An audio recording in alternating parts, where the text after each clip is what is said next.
Esse aspecto ele é fantástico de ser abordado. A relação entre motricidade ampla, motricidade fina e transtornos do neurodesenvolvimento, claro que nessa nossa discussão a gente está focando principalmente a parte do transtorno do espectro do autismo, mas essa tríade, né, motricidade ampla, motricidade fina e transtornos do neurodesenvolvimento, talvez nessa última década ou até um pouquinho mais para trás, nos últimos 12, talvez 15 anos, ela vem sendo muito abordada na literatura. Existem alguns artigos grandes, né? Tem um artigo que eu sempre gosto de citar, que é Ament et al., de 2014, em que esses autores eles avaliaram as habilidades motoras em crianças com TDAH, com TEA, com transtorno do espectro do autismo, e com TDA, com transtorno do déficit de atenção sem comportamento hiperativo impulsivo, né? Especificamente no grupo de pessoas com TEA, com transtorno do espectro do autismo, todas as crianças tiveram algum nível de alteração, tanto na motricidade fina, como na motricidade ampla e também no equilíbrio estático e no equilíbrio dinâmico. Então, você veja, né, é uma amostra bastante razoável que mostra que todas, 100% das crianças autistas apresentaram alteração em motricidade fina ampla e equilíbrio estático e dinâmico. Então, esse é um aspecto que ele não pode, claro, ser negligenciado. Tem um outro autor também, que ele é muito citado, Riquelme e colaboradores, um artigo de 2016, esses autores eles avaliaram uma relação muito interessante, né? Eles avaliaram a sensibilidade tátil e dolorosa na sua relação com a coordenação motora fina. E esses autores eles têm uma discussão muito interessante nesse artigo, porque eles mostram que parece ter uma relação direta entre sensibilidade tátil e dolorosa e coordenação motora fina.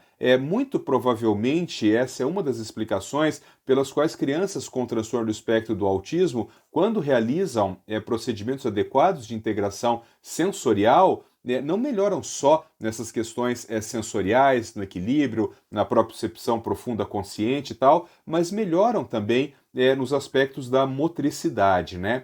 Quando a gente fala em motricidade, pessoal, a gente precisa entender que o movimento ele é um comportamento como qualquer outro, né? Então, como qualquer outro comportamento, a gente tem que entender o movimento como podendo estar desviado para cima, podendo estar desviado para baixo, ou podendo estar numa quantidade normal, mas com uma qualidade ruim. Então, o que seria um movimento diminuído, né? Então, você imagina uma criança que tenha atraso nos grandes marcos do desenvolvimento. Então, ela teve atraso para sustentar o segmento cefálico, ela teve atraso para sentar, para engatinhar, ela teve atraso para andar com apoio ou sem apoio, ou então a coordenação ampla ela se desenvolveu bem, mas essa criança teve atraso dos movimentos mais finos, por exemplo, a pinça digital, a pinça trípode, pegar talheres. Então, isso são exemplos de movimentos que estariam desviados para baixo, né?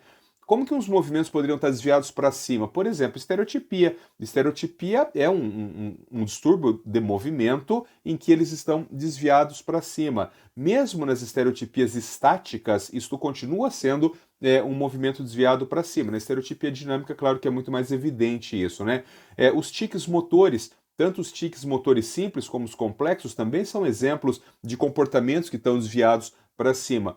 E quando que um movimento ele pode estar numa quantidade boa, mas com uma qualidade ruim? Por exemplo, uma criança que ela andou no tempo correto, então vamos imaginar lá um garoto de 12 meses de idade, 13 meses de idade, que ele está andando adequadamente, mas ele ainda cai muito, porque ele tem uma alteração de equilíbrio, enfim. Ou uma criança que é capaz de pegar um lápis, ela tem a pinça trípode, mas a qualidade com que ele executa esse movimento é muito ruim. E como eu disse então que o movimento ele é um comportamento como outro qualquer, ele segue a mesma lógica dos outros comportamentos quando a gente fala do transtorno do espectro autista. Então, se você tem comportamentos que estão desviados para cima, a gente vai tentar diminuí-los. Se a gente tem comportamentos que estão desviados para baixo, a gente vai tentar aumentá-los. E se a gente tem comportamentos que estão numa quantidade certa, mas numa qualidade inadequada, nós vamos manter esses comportamentos tentando melhorar a qualidade.